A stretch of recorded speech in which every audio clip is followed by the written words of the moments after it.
Hey everyone, welcome back to the channel. So today I'm talking about a system that I haven't talked about a ton on the channel, but that I think a lot about, and that's the New York subway. Now, the New York subway was once the greatest subway in the entire world, and I think it could be the greatest subway in the entire world again. Well, you hear people ranting and raving about new systems in Asia being built in the last few decades that are now among the longest in the world, and New York did it a century ago at the beginning of the 1900s.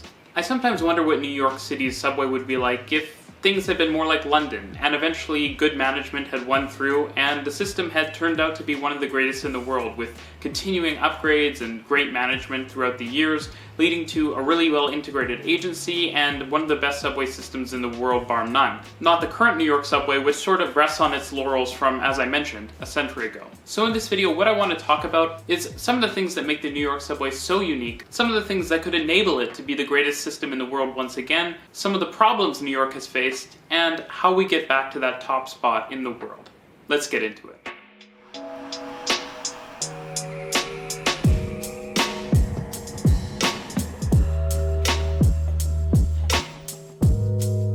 To be clear, the New York subway is a mess right now. I'm not trying to punch down here because I know it can feel that way sometimes, but it's just the case. The rolling stock is generally dated, and even the new rolling stock isn't all that great in my personal opinion. Stations are dated and inaccessible and in many cases totally filthy. Infrastructure is old and again dated.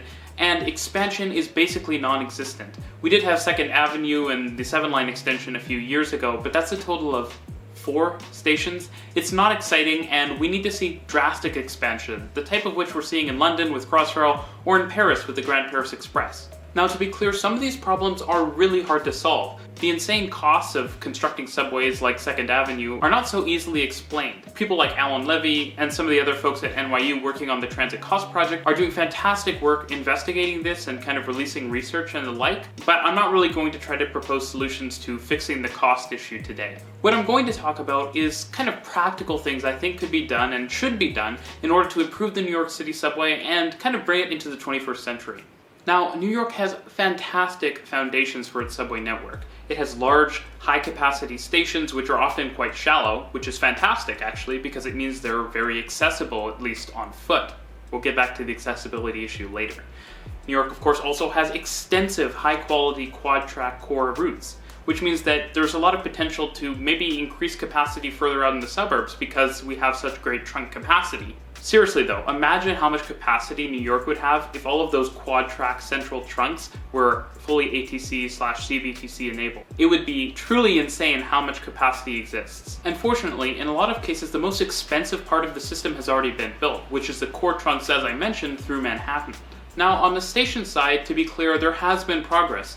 I think it's called Enhanced Station Initiative, where they're basically doing deep cleans and renos and improvements and fixing sidewalk entrances is really fantastic to see, and it's truly enhancing a lot of stations. And similarly, bringing other stations into ADA compliance, essentially adding elevators and other accessibility features, is fantastic to see. The problem with both of these programs is that they're not broad. Well, I would be totally cool seeing London go and say, we're going to enhance like our 30 most important stations and kind of put a new coat of paint on and improve them. In New York, where almost every station needs a lot of love, the whole we're going to enhance 30 stations thing just does not cut it. We have a very similar and perhaps even worse issue with ADA access. Well, it's okay to say we're going to work on these subway stations now and make them accessible. You can't just have a program that says we only have really a plan to fix these stations. Every station in the New York City subway should be accessible, and frankly, it shouldn't take decades to make it that way. A thing I like to picture and I like to bring to people's attention is that the New York City subway, while it's incredibly extensive, is not incredibly extensive if you're mobility impaired, and it's really disappointing and sad to see. To be clear, this isn't a problem that's only in New York. Systems like Paris and London also have major accessibility issues. But New York should be able to lead on this and provide a fully accessible system. Something I can say from Canada is that our 2 biggest subway systems, the Montreal Metro and the Toronto Subway, are both moving towards full accessibility. And by 2025, they're both supposed to be fully accessible. Albeit, I don't think they're going to meet that target. They're going to get quite close. And that's something I think New York needs to do.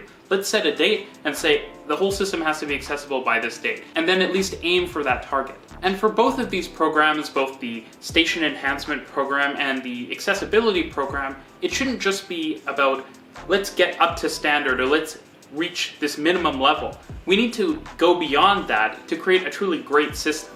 On the station cleanliness and enhancement side, spending the initial capital to improve stations is really important, but the more difficult thing is kind of guaranteeing that upkeep and maintenance is done for the long term so that these stations that are nice stay nice. Of course, upkeep is super important for accessibility as well, and so stations with new elevators need to be maintained because without that elevator in service, your station is suddenly not accessible. Part of what we should think about here is putting in redundant elevators. New York is going in and installing elevators, and I figure, hey, if you're installing one elevator, why not just install a second elevator? Modern systems in various countries install redundant elevators on each platform so that if one goes out of service, the system isn't suddenly inaccessible to people. I like to bring up to people that imagine if you ended up in a wheelchair or mobility impaired tomorrow. How would you be able to get around the city? If you don't have a car, you could be in serious trouble, and that's what people with mobility impairments already deal with every day in New York City. At the end of the day, we should expect nothing less in a city that has the GDP of a medium-sized country. Another place where broad change is important is signaling upgrades.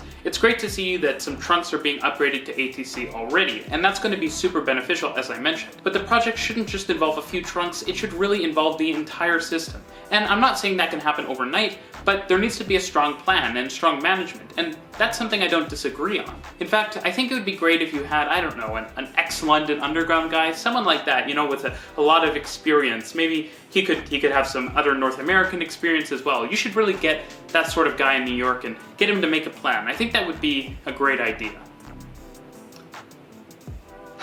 To be clear, when New York does things like station upgrades and resignalings, it generally ends up with a pretty good end product. When I look at the enhanced stations that exist, or I look at the new stations on the 2nd Avenue subway, there's no doubt in my mind that these are incredible and world-class facilities, and resignalings have been pretty effective on the Canarsie line and the 7th. This kind of brings us back to the same point, which seems to broadly apply in New York. There's improvements going on and work is happening. It's just not happening enough, and there's not a broad application of best practices. There needs to be smart management as well on capitalizing on the system. The system has so many assets that are way underutilized. You have all these massive mezzanines in various subway stations, which really could be converted into fantastic commercial space. I remember when I traveled to Seoul, similar mezzanine type spaces in subway stations there would be jam-packed with retail and restaurants and the like. This sort of commercial agreement not only means you could enhance stations by using those leases, but you'd also create a sense of more security, and there would be kind of more pressure to keep stations in a good state of repair since businesses are relying on those spaces. Now, rolling stock is another area I really think is important. I think for new trains, they could still be a little less cattle car-like.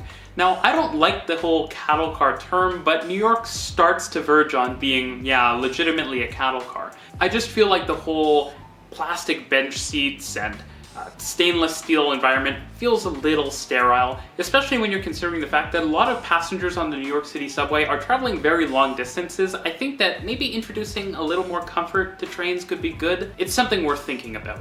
Now, to be clear, a lot of good stuff is happening. I'm really excited for the R211s and new LCD screens and BOA-style trains and such. It's just that once again, things are moving forward just far too slowly, and it's in half steps. Now, totally departing from the rolling stock point, what about extending the system? I know that talks of expansion are something that we kind of dread, but let's think about areas where we could expand the system and we don't have to worry about tunneling, so maybe we could do it for an affordable price. With the new rules regarding airport transit connections in the United States, that means that you don't need to create transit lines that only serve airport passengers. Why not seriously reconsider extending the Astoria line to LaGuardia, and perhaps consider extending the subway to JFK as well, replacing part of the air train? Another thing to consider is better integrating the path and various transit systems in the New York area so that we can work together and create a better system overall. Creating broad standards for station and rolling stock design could create a lot of efficiencies, and I think it's something that would be valuable. This integration is one of the biggest issues in North America broadly, and the path and the New York City subway are one example where there is quite a bit of disintegration. We need to have big thinking to improve the fundamental infrastructure and expand the system at the same time, because New York City is so far behind. We need to learn to walk and chew gum at the same time. Again, New York City is an economic powerhouse, so this isn't something that we should be debating. The city can 100% afford to do expansion and improvement at once, and frankly, time-wise, it just needs to. Introducing new lines that use different technology than the standard subway is probably wise as well. While the typical New York City subway is kind of large trains and not always that frequent service, using something like the REM in Montreal to serve areas like Brooklyn and Queens and create more circumferential routes would probably be a wise idea. By using smaller, let's say 4-car trains and automation, you could create a lot of bang for just a little buck. The New York City subway has so much potential, and we don't lack the willpower. We need to be more ambitious. And if we do all of this, we improve the existing system, we expand, we start to be world class again, and we just create great policy and sort of reform the things that are hard, like operations and management, then I think New York City can reapply for position as the best subway system in the world. Thanks for watching.